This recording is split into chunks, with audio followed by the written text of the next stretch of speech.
keçmə, eşit gör nə deyir. İnsanları insan kimi ucaldan ancaq təmiz ad olarmış səndim. Əgər ki qəlb Allah ev olarsa, onda könül şad olarmış səndim.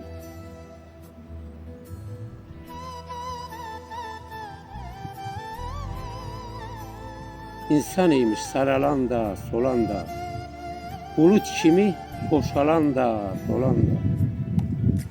Bu dünyada ata, anan olan, damağında dad olarmış səndim.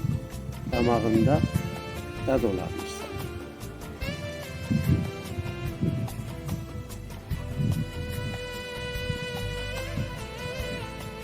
Sözlərimi yaxşı saxla yadında. Sözlərimi yaxşı saxla yadında. Pulun varsa, dostun çoxdur yanında. Kasıb oldun, yaddan çıxar adın. Ya şey, ya da zad olarmış səndə.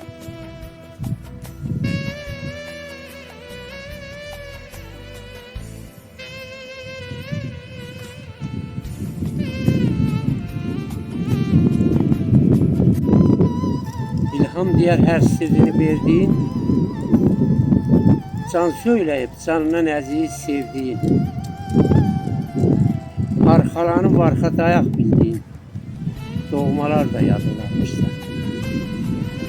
Arxalanıb arxa dayaq bildiyin, doğmalar da yad olarmışsan.